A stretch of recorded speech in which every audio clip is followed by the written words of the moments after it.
So the first question, what do you think of the field of oculoplastics from the perspective of ophthalmology as a whole? So. Oculoplastic surgery, Tomoyuki, is very new specialty, right? Yeah. The newest. In 1950, which is 70 years ago, there was maybe 1 or 2 people who even practiced it. And early on, it was a cataract surgeon who, at the end of the cataract day, would do 1 entropion surgery, and that was oculoplastic surgery. Yeah. So in my career, I've seen it grow from this very small specialty to very broad specialty. I don't know how many people you have in the Japanese Oculoplastic Society, but the ASOPers has 600 members now, right? That's a lot. Yeah. And most of them are dedicated to oculoplastic surgery. It's all they do. And so as a result, the specialty now is much bigger. So in America, oculoplastic surgeons do facelifts, they do facial trauma, not usually the mandible, but anything, all zygomatic orbital fractures. They do orbitocranial cases like the ones you saw and the ones you did as a fellow, remember? Yeah. And so I think it's like a jet airplane ride, right? Yeah. The specialty is just taking off and it's become its own specialty. So now I think it's very important in ophthalmology. Yeah. Okay, thank you. Yeah, I think so. I experienced that scene, and it was very surprising for me. Just one Japanese doctor. Yeah. So I have a second question. So the field of oculoplastics is still small in Japan. What do you think will happen in future? When you finished your fellowship, I was very proud of you. You're a beautiful, gifted surgeon. Thank you. You were very creative in your research ideas. You had a good sense of humor. And I thought maybe you could be the person that could take the specialty to the next level. Because last night you said Japan has the best fruit in the world. Yeah. Yes. It has the best food in the world. Yeah. The most beautiful women in the world.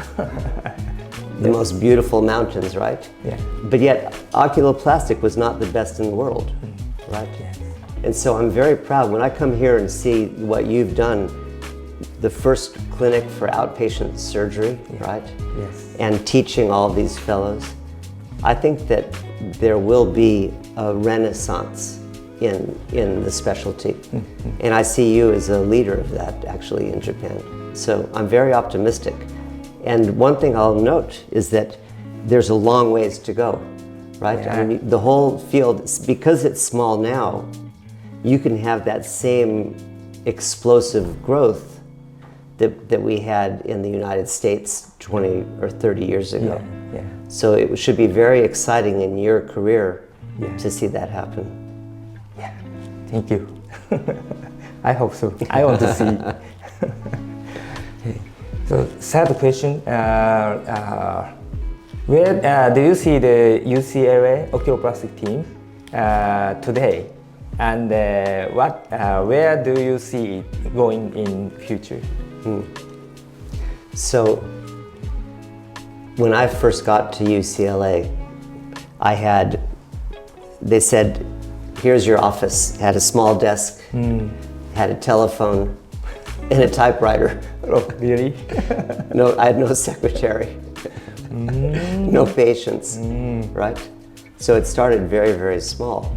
And now we have 4 faculty. Yeah. I don't think you know Justin or Kelsey. Justin Carlin, Yeah. Kelsey Roloffs are the new faculty. I think you met Dan Rootman, Yeah, right? yeah. And they're superstars. They're amazing all three of my junior faculty. And we now have 3 fellows every year and lots of visitors. And so the program has expanded. My mission for the program has always been to train the next generation of leaders, right? Yeah. We try to find the best people in the United States and in the world like you. Yeah. We teach them how to do surgeries and how to think creatively. Yeah. But most important, I hope that I inspire people to want to go on and build their programs. I guess what I'm saying is, at this point in my career, I don't need to do any more surgeries. I don't need to give any more lectures. I don't need to be any more famous.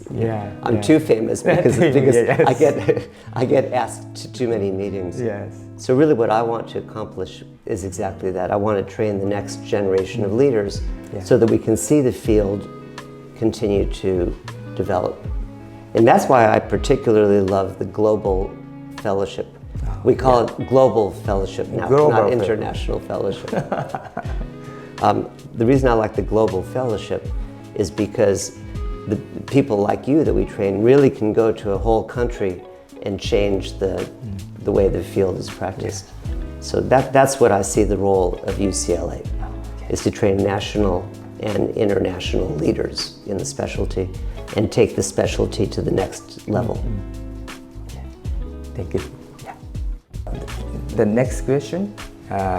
You are gathering a lot of students from all over the world, training them and creating the leaders in their countries.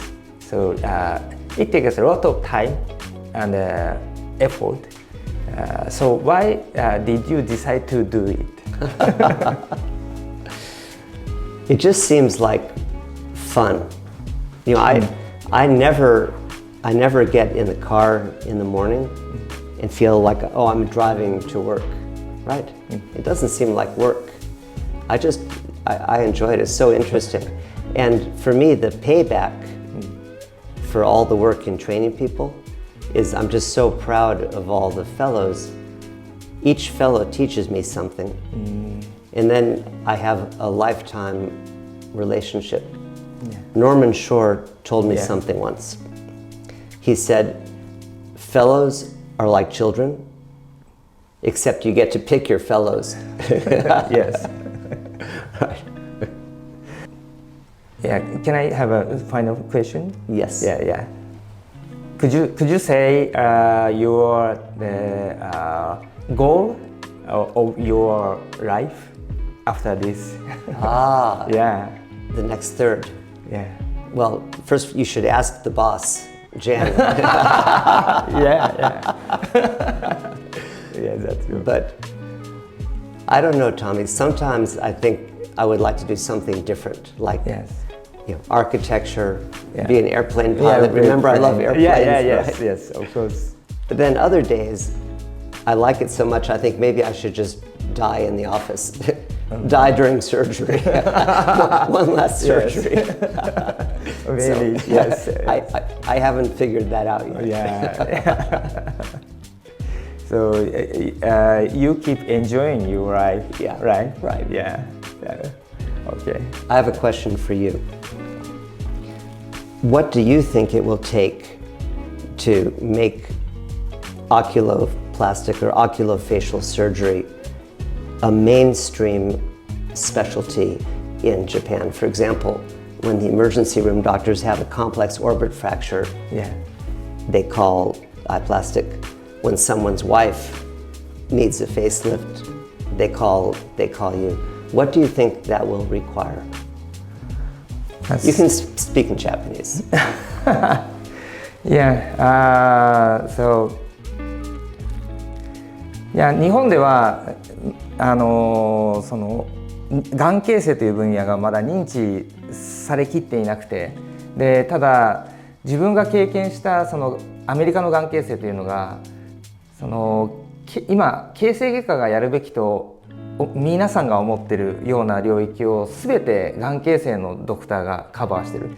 そのがん形成のドクターというのは眼科医でなくてはならなくて、眼科医の研修を経た上で最終的に眼形成のそのフェローシップを2年間やらないと眼形成のドクターとして認められないっていう、その眼形成のドクターがその中眼面から上、目の周り全て含めて、その手術を行うっていうアメリカの現状というか、もう7年も前になりますけど、その現状を見て、僕はその日本もアメリカの後を追って、徐々にそういうふうに変わっていくというふうに確信を持ったわけなんですね。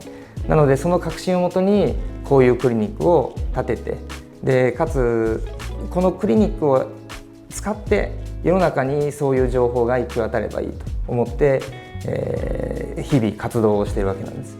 なので僕は20年とか30年かかってしまうかもしれないんですけど、最終的に僕が引退する時にはそのアメリカと同じように、日本の目の周りの手術は形成外科医ではなくて眼科医がやるものというふうに、そういう時代が来るというふうに確信をしています。So I think 20 years later, Japan will follow US. So it takes 20 years maybe. I think it takes 1 or 2 generations of doctors, right? Yeah. Yeah, I think so. Yeah. Thank you for coming to my clinic. Thank you, Tommy. Thank you. Thanks.